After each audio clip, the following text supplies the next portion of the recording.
Welcome to the Depth Dive. Today we're tackling a pretty big question, one you've actually sent us sources about. Is breakfast really the most important meal of the day? Yeah, it's a classic saying, isn't it? We've gathered a bunch of articles, some research, all looking at, the pros and cons of starting your day with food. So this deep dive is really about cutting through some of that noise, maybe the marketing hype Yep. too, Yeah. and pulling out the core insights. What does the science actually say? And maybe more importantly, what are the practical takeaways for you about why it might matter and what makes a good breakfast? Right. Let's get into it. Okay, let's unpack this. So, the most basic idea is just breaking that overnight fast, Right. right? Your body's been running on empty, well, not empty, but reserves for hours. Mm-hmm. Eating breakfast gives it that initial burst of energy. It wakes up your metabolism. Some studies even suggest it might nudge you to burn slightly more calories through the day. Like flipping the on switch for the day's energy use? Sort of, yeah. And it's not just, raw fuel. A really consistent point in the material was about nutrients. People who regularly eat breakfast, they tend to get more essential nutrients overall across the whole day. Oh, interesting. So not just in the breakfast itself. Not just the breakfast, we're talking overall energy, protein, the good fats, carbs, minerals, vitamins, fatty acids, and fiber. That's a big one. Right. And getting those nutrients in early seems to help people actually hit their daily targets for stuff like fruit, veg, calcium, fiber. The things we're often told we need more of. Okay, so it sets a better foundation for the rest of the day's choices, maybe. Seems like it. And then there's the link to weight. It came up quite a bit. Yeah, I saw that. Lower BMI associated with breakfast eaters. Yep, that association holds pretty consistently in the research we looked at.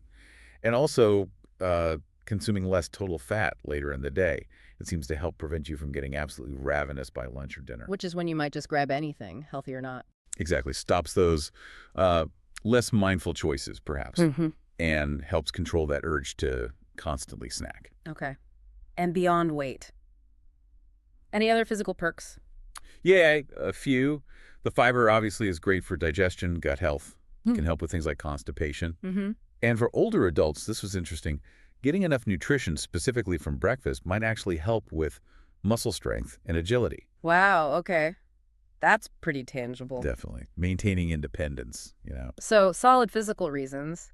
But Yeah. you mentioned the brain earlier. That seems like a huge part of this. Oh, absolutely. The brain is a glucose hog, Hmm. basically. It runs on sugar, energy. After you've been asleep all night, fasting, those glucose stores are low. So breakfast refills the tank. Precisely. And this is super important for everyone, but especially for kids. Their growing brains use a massive chunk of the body's oxygen, like over half for young children. Whoa, I didn't realize it was that high. So fuel equals better brain function. That's the connection the research makes, yeah.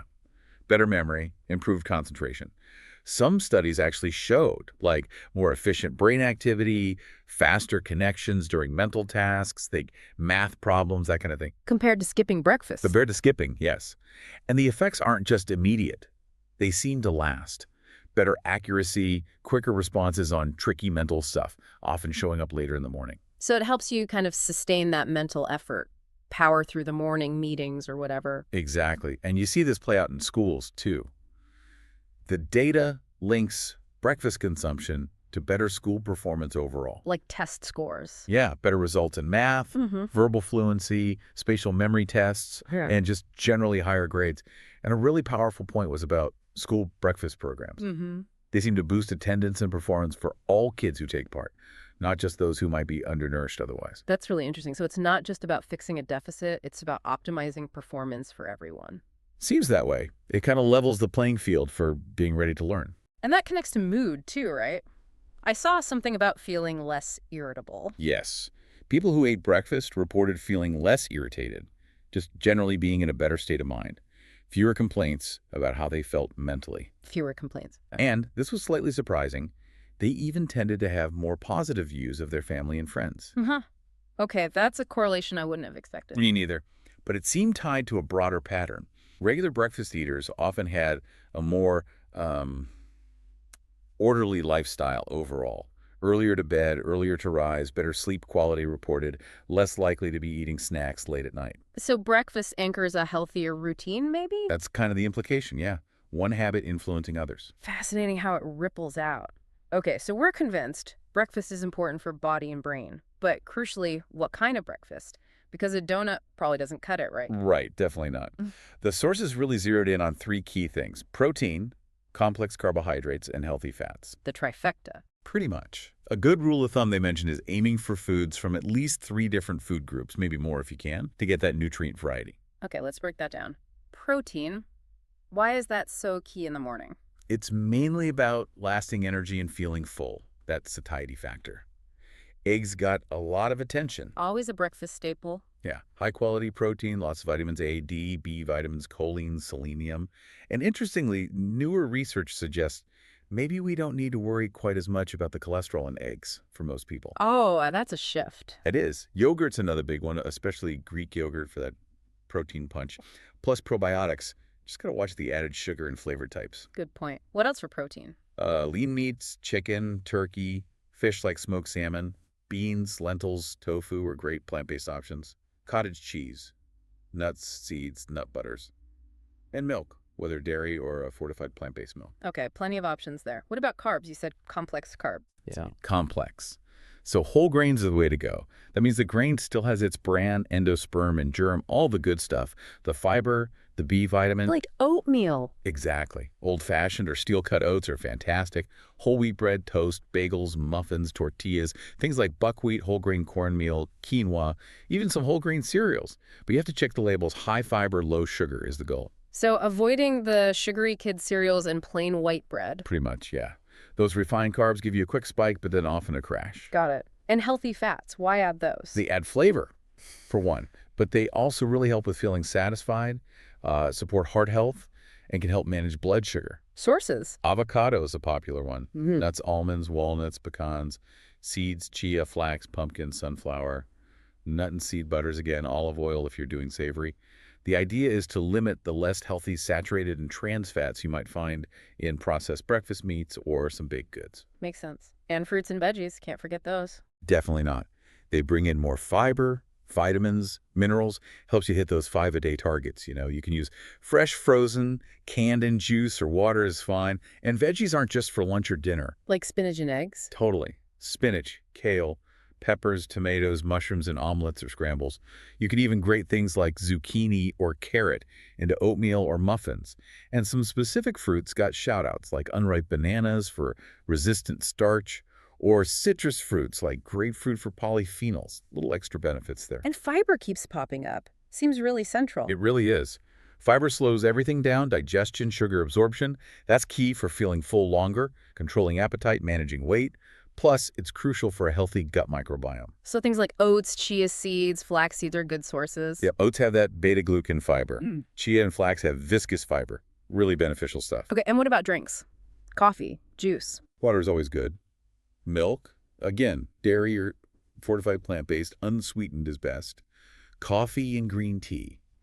Some sources mention they can actually give your metabolism a little boost, maybe help with fat burning. Oh, interesting. Yeah, but the key is how you drink them. Piling in sugar or creamy syrups kind of negates the benefits. Right. Fruit juice, maybe a small glass, but it's mostly sugar without the fiber of the whole fruit, so it doesn't fill you up the same way. Right. Better to eat the orange than drink the juice. Generally, yes. Okay, this gives us a really clear blueprint of what makes a healthy breakfast. But let's be real, mornings are often chaotic. How do you actually do this? What are some practical ideas? That's the million-dollar question, isn't it?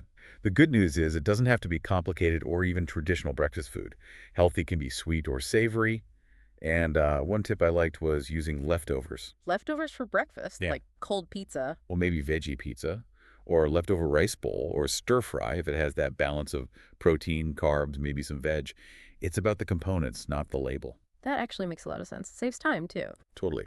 But for more standard ideas, eggs are super quick, right? Scrambled, hard-boiled ahead of time, omelets, baked egg cups with veggies or beans. Yogurt bowls. Yeah, plain low-fat yogurt Greek, or regular topped with fruit, nuts, seeds, maybe a sprinkle of low-sugar granola. You can layer it in a glass to make a parfait. Looks fancy, takes seconds. And oatmeal seems like a good prep-ahead option. Definitely. Rolled or steel-cut oats. Cook a batch on the weekend, maybe, top with fruit, nuts, seeds, peanut butter. You could even make savory oatmeal. Sounds weird, but it works with cheese, veggies, even a poached egg on top. Okay, adventurous. And overnight oats are huge now, right? Oh, yeah, they're brilliant for grab and go. You just Mix rolled oats, milk, maybe some chia seeds for thickness, Mhm. yogurt, a little sweetener if you like, in a jar. Put it in the fridge overnight. And add toppings. Yeah. Mixed ins too. Diced pineapple, berries, coconut nuts, cinnamon, nutmeg, mashed banana, even grated carrot like in carrot cake. You can add protein powder too. It just thickens up. You eat it cold or zap it in the microwave. Super easy. Smoothies too, I guess. Quick to blend. For sure. Blend milk or yogurt with fruit. Maybe sneak in some spinach or kale. You often can't even taste it. Add protein boosters like powder, seeds, nut butter. Just got to be a bit careful not to make it a calorie bomb with too much high-calorie stuff. Good point. What about toast or wraps? Yeah, whole grain toast, bagels, English muffins, pitas at great bases. Top with avocado, nut butter, fruit slices, eggs, lean turkey, low-fat cheese. Or make a breakfast burrito or a wrap with a whole grain tortilla, scrambled eggs or tofu, beans, salsa, veggies. Cottage cheese balls, simple protein boost. Yep. Cottage cheese with fruit, nuts, or seeds. Very straightforward. And if you're plant-based, any Mhm. specific call-outs? Lots of overlap, really. Tofu scrambles, often with turmeric for that yellow color instead of eggs. Bean burritos are naturally great. Sweet potato hash with kale. Just using those whole grain bases with plant-based toppings. Choosing fortified plant milks, yogurts, cheeses is important, though, for calcium and vitamin D. Right, checking the labels. Yeah. And lots of vegetarian ideas are easily vegan. Swap eggs for a plant-based alternative. Use non-dairy milk, maple syrup instead of honey. Pretty easy swaps these days. Sounds like there are tons of options, but healthy eating can feel expensive. Any thoughts on budget? That's a valid concern. The sources did touch on it. Buying things like oats or whole grain cereal in bulk is usually way cheaper than single-serving packs or fancy processed stuff. Mm-hmm. Cooking at home, obviously, saves a lot compared to grabbing breakfast out. And like we said, using leftovers is a brilliant money and time saver. Healthy doesn't have to mean expensive ingredients. So bringing it all together, after digging through all this, Mm. is breakfast definitively the most important meal? What's the verdict? Well, most is always a strong word, isn't it? Yeah. But the evidence we reviewed makes a really compelling case that starting your day with a healthy, balanced breakfast offers some pretty significant, wide-ranging benefits. Yeah, the energy boost, the focus, the nutrients, weight management, mood. It's a long list. It is. From jump-starting your metabolism to fueling your brain for cognitive tasks, supporting overall health, helping manage cravings, it contributes to a better day in many ways.